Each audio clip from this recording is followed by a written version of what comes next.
Hello friends, welcome to my channel Sahu science classes. तो friends, आज की video class 12th UP board वालों के लिए बहुत ही ज़्यादा इंपॉर्टेंट होने वाली है, क्योंकि आज की वीडियो में हम अलंकार देखेंगे। और आपको पता है कि 4 नंबर आपके पक्के तो होने ही हैं पक्का, क्योंकि यहाँ से ज़रूर आने वाले हैं 2 अलंकार जो कि हर साल आते हैं। तो वीडियो को एंड तक देखिएगा और नोट कर लीजिएगा बहुत अच्छे से। और नए हैं तो चैनल को सब्सक्राइब कीजिएगा और हमारी Hindi, English, physics, chemistry, maths की वीडियोज़ को ज़रूर देखिएगा और कमेंट करिएगा। तो देखिए, सबसे पहले समझते हैं हम अलंकार को। तो देखिए, अलंकार के उदाहरण सहित मैं आपको समझाऊंगा और ये पक्का है, मतलब ये तो ऐसे गिने चुने नंबर हैं कि आपके हिंदी के एग्जाम में पक्का मार्क्स दिलाने वाले हैं। बस आपको ये समझनी है और लिख देनी है। देखिए ध्यान से, सबसे पहला होता है, हम देखो सबसे पहले सारे सारे देखेंगे, इन अलंकारों को देखेंगे। और सबसे पहला अलंकार है हमारा अनुप्रास अलंकार। क्या नाम है? अनुप्रास अलंकार। देखिए कितनी बार आया लगातार, देखिए लगातार कितनी बार आया, देखिए, है ना। हर साल, मतलब ऐसा कोई साल नहीं रहा जो नहीं आया हो, ठीक है। तो इसको भाई समझना और इसको लिखना जरूर है भाई, है ना। देखिए क्या होता है अनुप्रास अलंकार। काव्य में जहाँ एक ही व्यंजन की आवृत्ति बार बार हो, स्वर में भले ही भिन्नता हो, वहाँ अनुप्रास अलंकार होता है। देखिए क्या समझाया उसने कि कोई भी काव्य है ना, उसमें जहाँ एक ही व्यंजन की आवृत्ति बार बार हो। व्यंजन यानी कि इंग्लिश में बोले तो कंसोनेंट, और हिंदी में बोले तो स्वर के अलावा जो का से लेके गया तक आपके आते हैं। अगर एक ही व्यंजन की आवृत्ति मतलब बार बार आ रहा है वो, और स्वर में भले ही भिन्नता हो, स्वर में उसमें भले ही स्वर में भिन्नता हो, जैसे जैसे स हो गया तो सा हो सकता है, सी हो सकता है, लेकिन व्यंजन बार बार आया, उसका स्वर जो है वो चेंज हो रहा है ना। तो जहाँ एक ही व्यंजन की आवृत्ति बार बार हो, स्वर में भले ही भिन्नता हो, स्वर भले ही अलग अलग हो, वह अनुप्रास अलंकार होता है। अब जैसे को देख लेते हैं। देखिए जैसे, ध्यान से समझिएगा इसको, है ना, बहुत ईजी है, बहुत इंपॉर्टेंट है।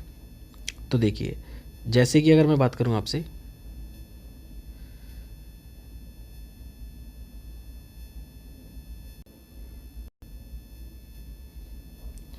भायप भगति, भायप भगति भरत आचरणु, कहत सुनत दुख दूषण हरनु।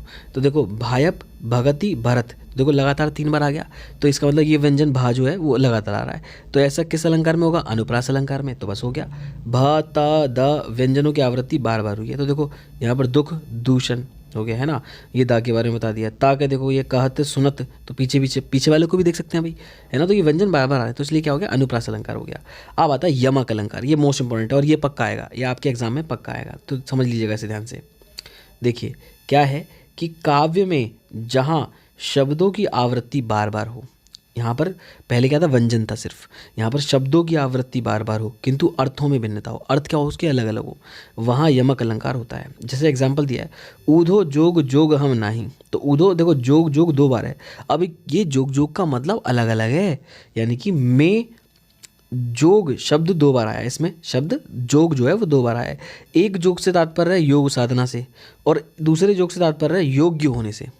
तो देखा, ऐसे करके आपको लिख लिया है, बस पेपर में नंबर मिल जाएंगे आपके पूरे। तो देखिए ये हो गया यमक अलंकार।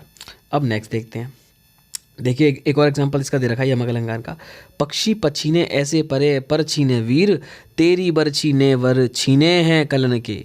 तो देखो छीने छीने जो है ये यहाँ पर ये तुम्हारा सेम हो गया है, लेकिन इसका शब्द जरूर अलग होगा। अब नेक्स्ट है श्लेष अलंकार। क्या है? श्लेष अलंकार। तो इसको भी देख लेते हैं, इसको भी समझ लेते हैं। तो देखिए कितनी बार, लगातार कितनी बार आया है, देखो।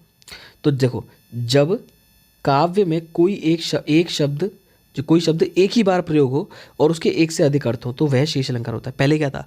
पहले ये था कि 2 शब्द आ रहे थे और उनके अर्थ जो थे वो अलग अलग थे, मतलब एक ही शब्द था वो 2 बार आ रहा था और उसके जो अर्थ थे वो अलग अलग थे। अब क्या हो गया कि शब्द जो है वो एक ही बार आ रहा है और एक ही बार आने पर भी उसके 2 अर्थ हो रहे हैं, एक से अधिक अर्थ हैं। तो देखिए वहाँ शेष अलंकार होता है। जैसे तुम कौन धो पाधी पाटी, पढ़े हूँ कहो, मन लेहू पै देहू छटाक नहीं। तो देखो क्या बताया गया है यहाँ पे श्लेष अलंकार में।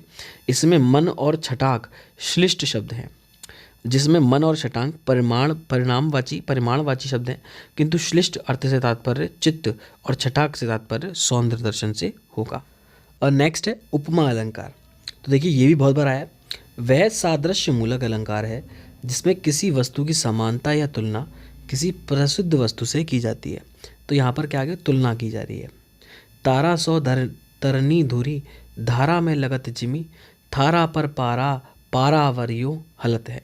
ठीक है, ये भी एग्जाम्पल आप लिख लीजिएगा। अब आता है मोस्ट इंपॉर्टेंट रूपक अलंकार। ठीक है, बहुत बार आया, बहुत पक्का आता है। जहाँ उपमेय को उपमान के रूप में कहा जाए वहाँ रूपक अलंकार होता है। उपमेय मतलब क्या है यहाँ पर कि उपमेय मतलब जैसे मान लो किसी के बारे में, किसी व्यक्ति के बारे में चर्चा की जा रही है और उपमान जिससे की जा रही है, ठीक है, तो उपमेय को उपमान के रूप में कहा जाए वहाँ रूपक अलंकार होता है। जैसे हमारे हरी हारिल की लकड़ी, तो देखो हरी हरी जो है हमारे हरी हो गए भगवान जी, और हारिल की लकड़ी की उससे तुलना की गई।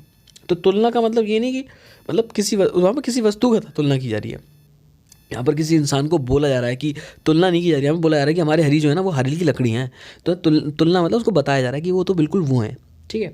अब आता है संदेह अलंकार, तो ये भी अच्छा है, ये भी इंपॉर्टेंट है। जहाँ किसी वस्तु का सादृश्य अन्य वस्तु से दिखलाई पड़ने पर यह संदेह होने की लगे कि वह वस्तु वही है अथवा कोई दूसरी वस्तु है, तो वह संदेह मतलब संदेह हो जाए यहाँ पर, ये चीज़ है बस।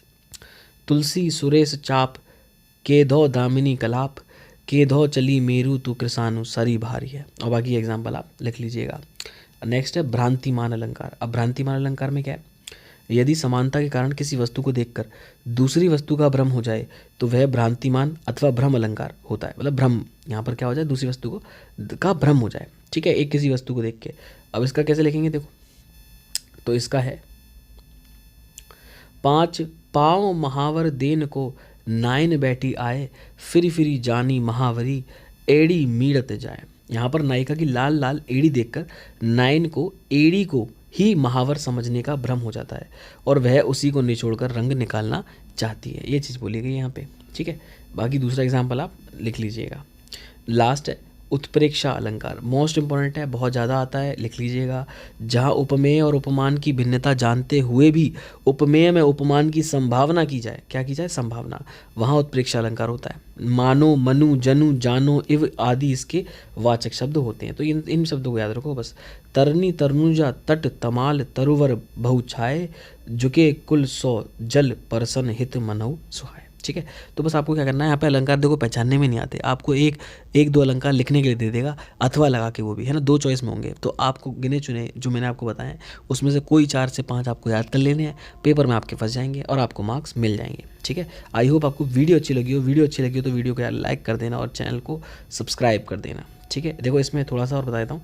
इनमें यमुना तट पर तमाल वृक्षों को झुका हुआ देखकर ऐसा प्रतीत हो रहा है मानो ये जल स्पर्श के लिए झुके हुए, अतः यह उत्प्रेक्षा अलंकार है, ठीक है।